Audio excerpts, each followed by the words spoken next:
my name is Amanda Maliba. I'm a journalist, a content producer actually for the Sunday Independent. I love women topics. I love speaking to different women. And when a profile came to me about the three of you, and then we just thought, hey, why not have a webinar as opposed to just writing an article traditionally and just leaving it there, you know, for just a few people to read, as opposed to now so many people can be connected to each one of you. So thank you so much for affording us this opportunity. 30 minutes of your time, we really appreciate it. It's a pleasure. Thank you for having us. Awesome. So it is recording. I think you all can tell that it's recording. Yeah, I see it in the top corner. It says Awesome recording. stuff. So like just two-liner or three-liners, can each one of you introduce yourselves? We'll start with Mignon, and then we'll go to Sarah, and then we'll go to Nontokozo. Hi guys, my name is Mignon du Preez, and I'm a South African women's cricket player.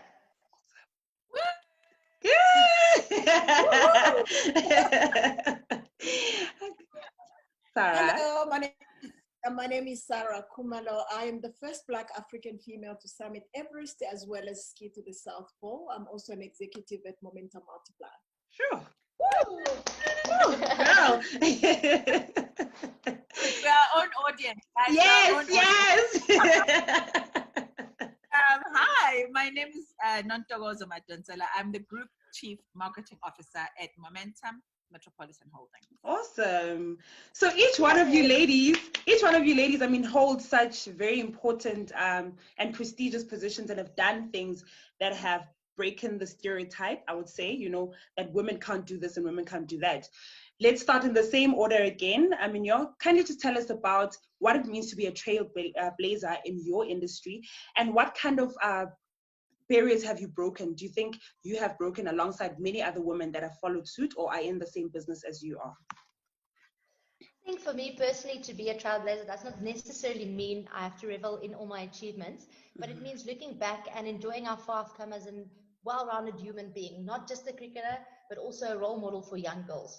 And it means that finally all the hard work and dedication that I've put into my craft and the talents that God has given me to pay has paid off. And now I actually get an opportunity to encourage our future generation to step up and own their own successes. And then when it comes to breaking barriers, I don't think it was always been one of my main focuses. I like to believe that I have shown and continue to show that women in sport, more specifically cricket, can be appreciated for what it is, and that women's sport does not have to be compared to men's sport in order to be appreciated. Awesome. Mam Khumalo, can you also take us through your thoughts? So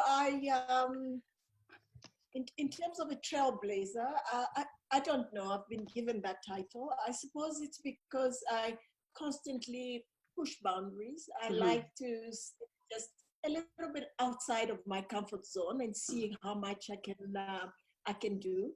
I think you know, God has made it possible that I've been able to do a lot more. I don't believe that I'm unique.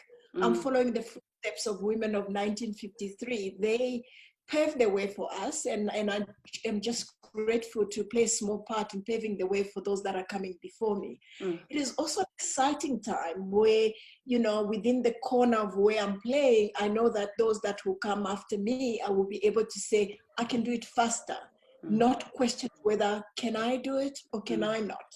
Like I was questioned to say, you can't do it because you don't have enough testosterone, or you can't do it because of the color of your skin, whatever it is. It's making sure that those stereotypes are actually broken down, and they allow us to see the world a lot more differently. Sure. So that's exciting. Sure. Before we move to Nontokozo, I'm sorry, you made such a very important point about you're just following the footsteps of women that have done it before, right? Why do you think it's important for us as women in this generation to always reflect back on what the women of yesteryear did, so that we can also now take the torch and continue with it?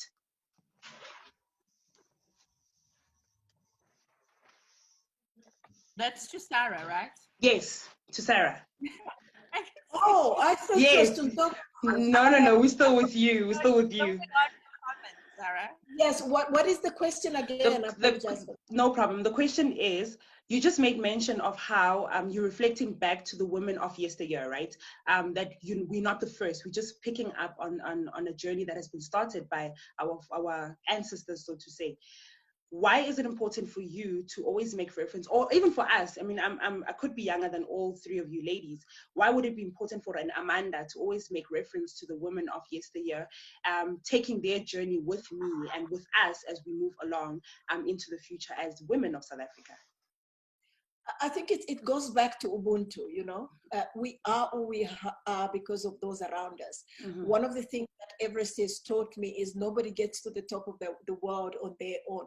I think it's always good to be grateful, to be Mm-hmm. grateful to be alive, to be grateful for the people that have surrounded you, that have made you who you are. Yeah. I do not believe that today we would be having this conversation if they hadn't paved the way. Mm-hmm. We would be fighting their fight today. Mm-hmm. They've actually given us almost like a head start because of the stance that they've taken. It is almost, I feel that I'm obsessed in making sure that I leave the world a little bit better, you know, so that my great-grandchildren are not still celebrating women of the 50s. They're celebrating you and I, because we've been able to make a difference. I think that is important. And that's why I'm so excited about owning the success and sharing it with others and allowing them to own theirs and celebrate theirs as well, because traditionally we are told, you know, be humble about it, come on, celebrate, but not too much, you know. And the boys are allowed to celebrate loudly, and they're even paid more for probably doing half what we do. And I think that needs to go, and that's what you and I need to fix today. And that's why I'm excited about this campaign.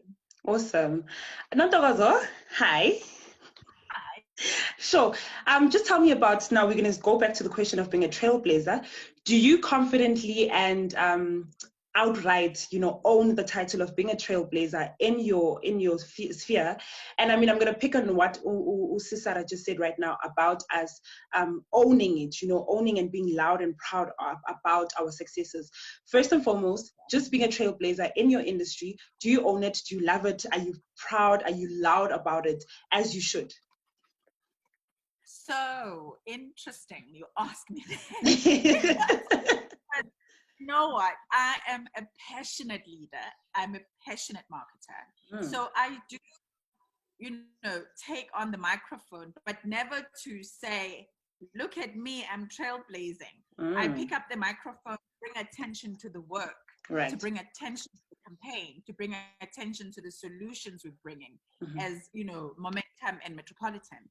But the reason why this campaign is an important one in my life is because I am one of the women who struggle with owning success. And in a corporate environment, I remember when the team and I were working on the insight behind the campaign, we said, you know, often as women, we look at guys in the boardroom. Number one, they, you know,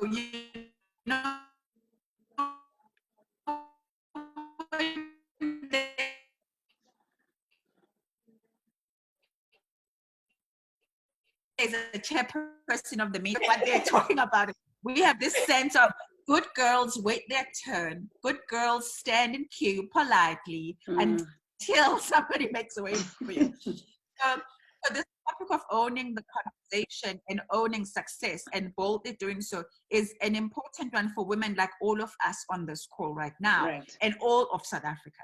And I struggle with it. And one of the things that's helped me kind of break the barriers without knowing actually is there's this term in marketing we call intelligent naivety or in strategy, which means, you know, when a child walks in the room, they've got no idea about Sarah's achievement and they just see Auntie Sarah and they're playing and people are like, oh, do you know who she is? You can't talk to her like that. Or Mignon, do you know she's a celebrated cricketer?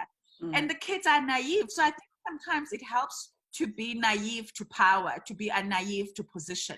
And really, in your naivety, then that's where you kind of push forward. You are not afraid to speak to the CEO because you see a human being. You don't see a CEO. You're not afraid to speak voice because you are not seeing people with positions bigger than yours. You are seeing humans at the table having a conversation. And I think that's what's helped me. But I am far from owning my success. Even today, when I get introduced on stage, I want to tell people to stop reading my bio and just, okay, just say now, Nontokozo Madonsela comes on stage. Don't say like she's done. It's crazy. Yeah, I mean, Nontokozo, now we speak about the actual campaign, right? She owns her success. And in my question, I put down that I feel like such conversations should not be preached to the converted, right? But a lot more women still need to understand the importance of owning one's success. When this campaign was being thought of from inception phase to where it is right now, were the little women in Ekasi, in the townships and the different parts of South Africa, were they also in mind, and also in us trying to now influence them and telling them that whatever, I mean, success is different for all of us, right? All four of us, success is very different. But owning each phase and each portion of our success is important. Were the little women on the ground considered, and how do you plan on rolling this out so that every woman understands what it means to own their success? Yeah. So first, in language for us, there is no little woman. There is just a woman. Regardless of who you are, there is just a woman. Right. So we thought about various situations where owning one's success for a woman, or actually for any individual, owning your success as any individual, regardless of gender. Let's call them out. Number one, you know, I'm single. And so when I go on dates, I must own my success. Yes. What does owning your success when you go on a date is? Know what kind of relationship you want. Don't be fooled or for drinks. Know what values, what lifestyle you want, what's important for you. And when you have children, what is, because guys are unapologetic about the kind of women they want to date. True. A number of times I hear guys like, yeah, my girlfriend must be this and my wife must be that, and if I am to have a child, the mother of my children must have these things. But then when it comes to women, we're like, yeah, you know, I just want to find love. And then Sarah will be like, slap your face, Nontokozo. It's beyond finding.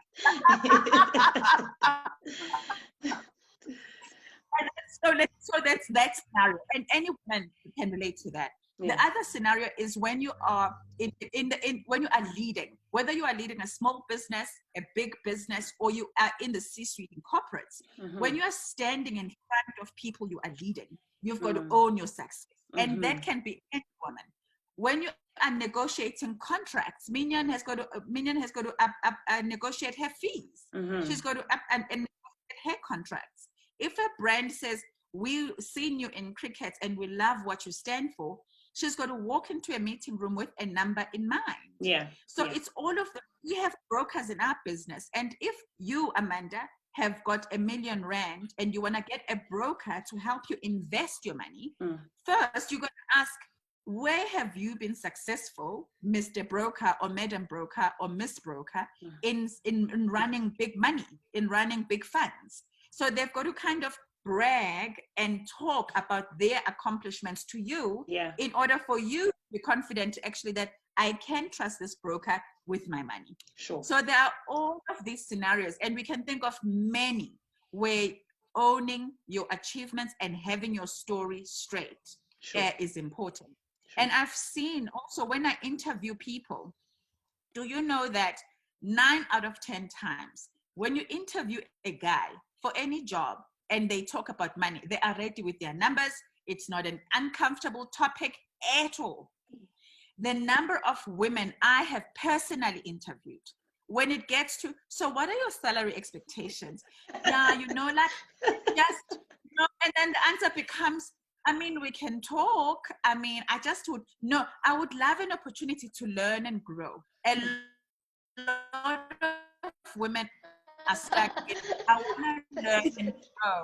I'm so grateful for a job. I want to learn and grow. No. That's so true. So I'm just painting a few examples I can think of where every woman, regardless township, city, big business, small business, with child, without child, Can I just add to that? You know, we keep talking about women and child abuse, about all the negativity. I think maybe let's celebrate women when they are alive, not just me owning my success, but allowing Nontokozo to celebrate her success. Because the more, you know, I had 3 Everest attempts that didn't work out. People were comfortable with me being reminded for the 3 years, oh, shame it didn't work out. Then I come back, celebrate, but not too much. Why not? It's like, Imagine. Oh, it's already done. No, it will never be done until I die. I'm going to celebrate it. Exactly. Yes. Yes. Awesome. Let's take it up to Mignon. I mean, now, what is owning your success in an industry like cricket, right? I mean, I've grown up all my life watching men play cricket, and here's a woman owning her success and being the first of something, you know, within that sphere. What does it mean for you to own your success? And kind of just take us to the journey of like how you created a name outside of gender, just being a cricket player, just outside of gender, and owning that space as you are. Sure. So for me, I think, as we've discussed, I think success means different things to different people. And for me, it wasn't always just around my achievements as a cricket player. For me, it was important to be a well-rounded individual. So I think if I can one day look back at my career and my life, and I've inspired young girls to take up sport and to live a life that inspires others, I would consider that to be a success. If I have to take you back on a quick journey through my success story, it's quite hard because I started at the young age of 4, and I'm now 31 years old. So to take you through all of it, I had to jot down a few notes to make sure that I don't go all around. So first things first is I actually started at the age of 4 with mini cricket. I played in a mini cricket tournament, and on this day it was actually where I won my first trophy for being the best batter of the day. And I think that was where my love started for cricket. However, growing up, my parents felt that we needed to be well balanced, so I tried and actually succeeded in many different sports. I played hockey and I did athletics. It was softball, indoor cricket, netball, hockey, table tennis. I even tried chess. And then on the other side, I don't think I'm that good at the culture side, but I did try. I was in the school's play and I sang in the choir. And I also made sure that I tried to make to look at the academic side and excel at that too. But actually, at the age of 13, I played in a girls' cricket game. Gauteng North played against Gauteng, and I scored an unofficial world record of 258 runs of 96 balls. And I think this was actually where I realized that cricket might become a career option for me one day.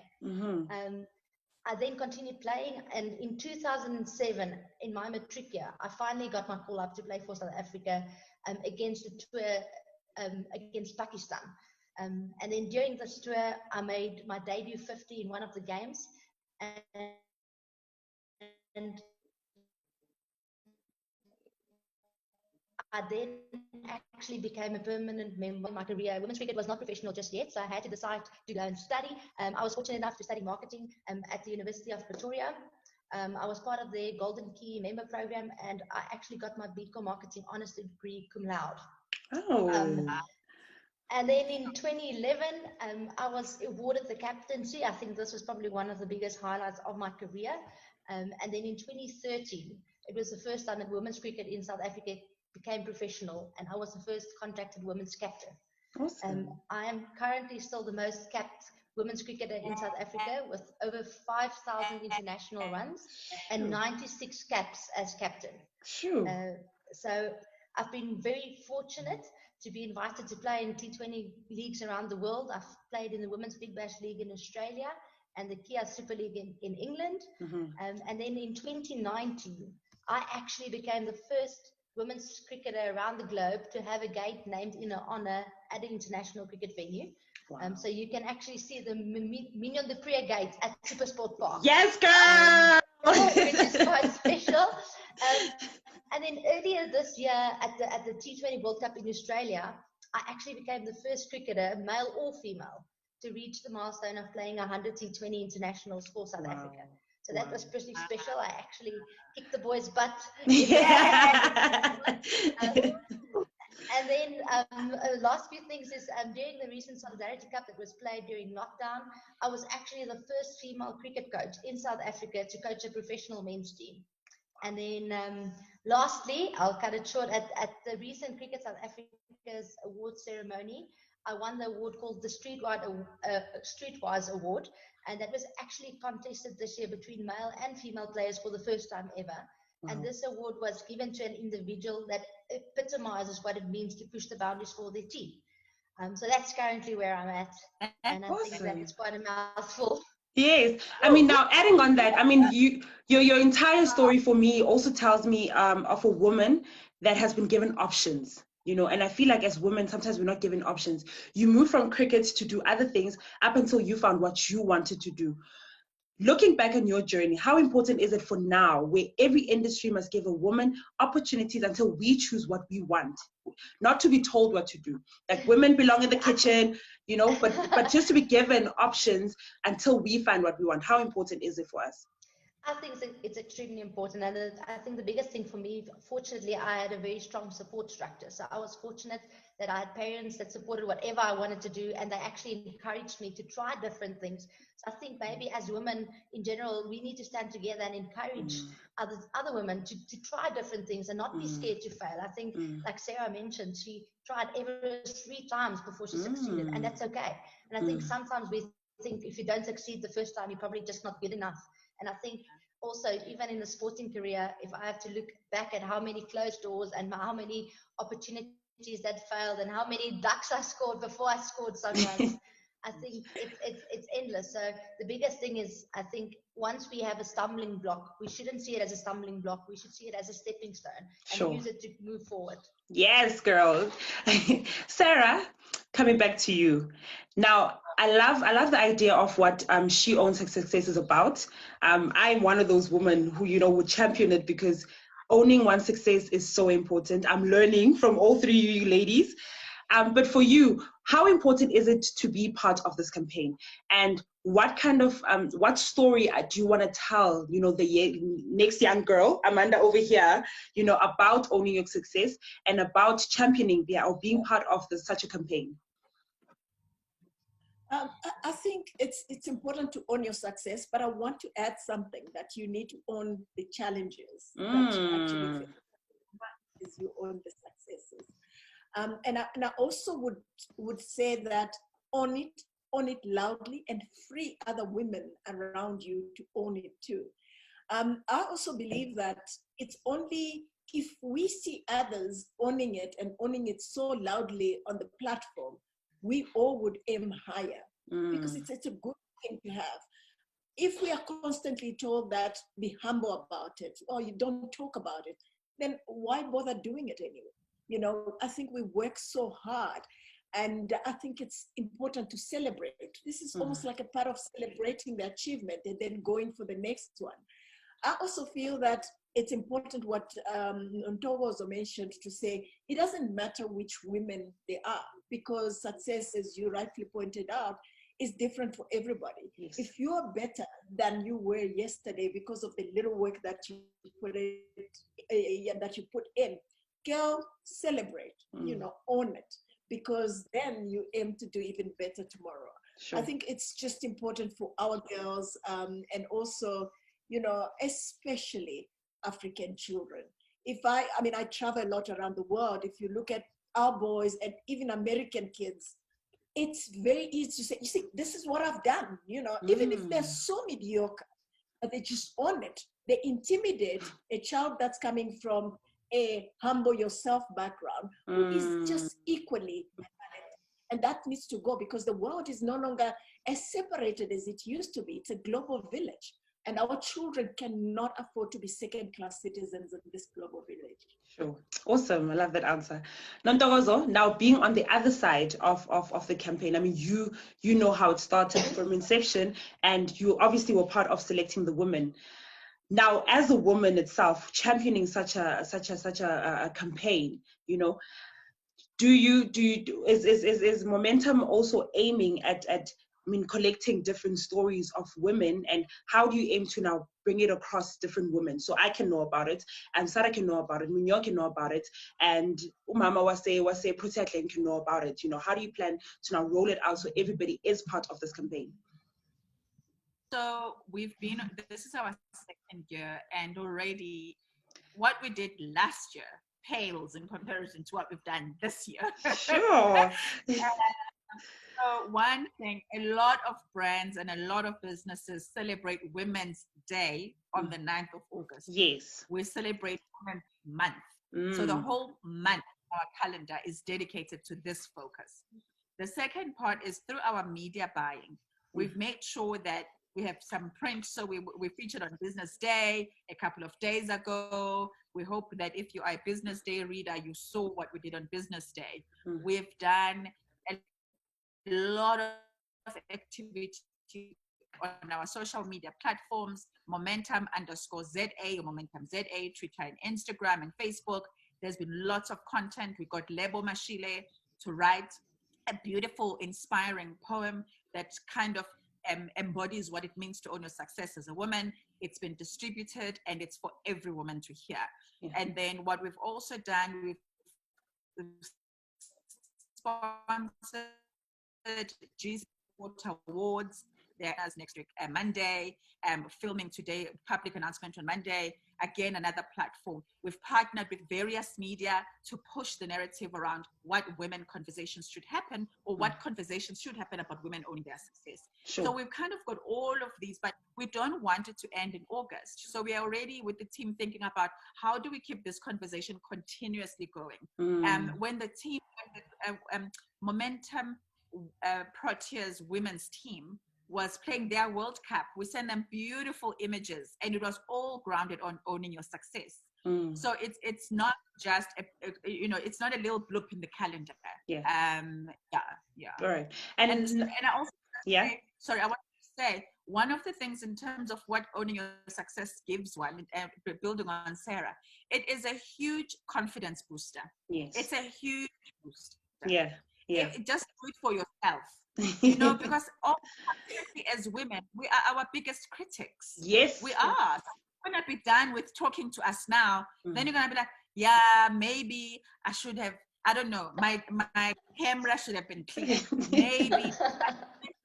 Maybe I shouldn't have laughed when Nontokozo was saying this. Oh, but why didn't I ask Sarah that question? So already before your sees this, you're gonna go home and be like, it was okay. I think you must go home and say, actually, it went well for these reasons. Yes. And then still, don't say, ignore the gaps, ignore the inadequacy, or ignore the failure, like Sarah said. But I think that if we were to focus on what we've done wrong, our chance of succeeding is eliminated immediately. All right. Now, picking up on that point, on the point that you want the campaign has to run beyond August, right? And this is a question for all three of you ladies as we wrap up. How do we continue? How do we continue as women in our own rights, making sure that women conversations continue from this point moving forward? It won't end here. It won't end next week, Monday on the 31st, but we continue to champion conversations around women, especially because we know that as women in South Africa, we're fighting so many things. If it's not patriarchy, it's GBV. If it's not that, it's femicide. If it's not that, it's being looked down upon, it's being sexualized, etc., etc. The list is endless, actually. So from Nontokozo to Sarah and then Mignon, how then do we then continue in our different spheres, in our different spaces in South Africa, from Pretoria to Soweto to the Midrand to Boksburg? How do we continue conversations beyond now, beyond August, so that we make sure that women are always empowered and they own their success? Yeah. So I'm going to focus on what I need to do as Nontokozo Madonsela. Yes. What I need to do as Nontokozo Madonsela is stop being too critical on myself. I every day need to stop seeing myself as inadequate. I need to mute the imposter syndrome voice in my head. I need to be for myself, because there is no amount of external conversation that can lift me out of that space. I've got to work on myself. Yeah. The second part I speak about is this thing I call now your mental diet. Your mental diet. Sarah and Mignon, they don't go to any rigorous training without paying attention to what's it's any competition, any race, any sporting activity teaches you to look at yourself in the mirror and tell yourself positive, affirming statements. So we've got to fix our mental diet. So what we're following online, watch your social media.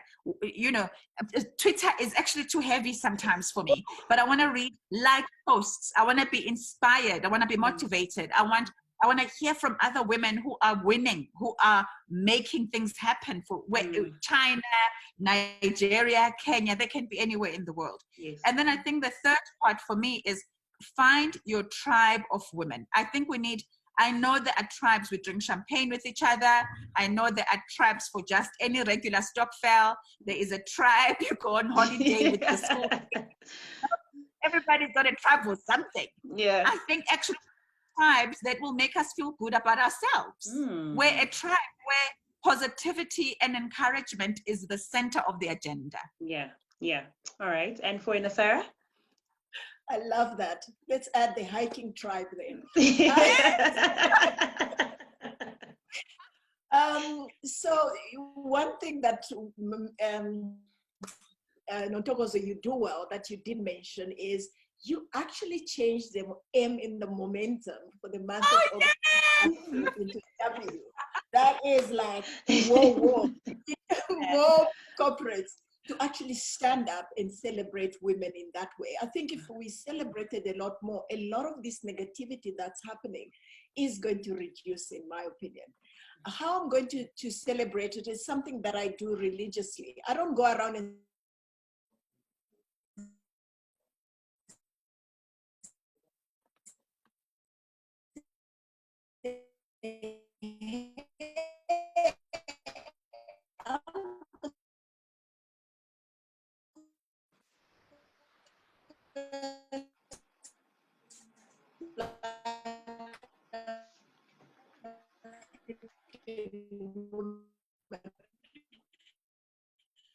but I'm do that for our friends, we need to do that for our colleagues, and we need to do that for all women out there. And if we boost them in a way, they will not allow anybody to put them down, whether it's other women or too big.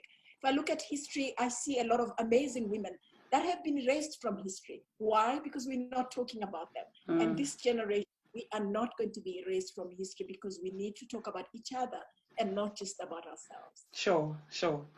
All right. And for you, Mignon?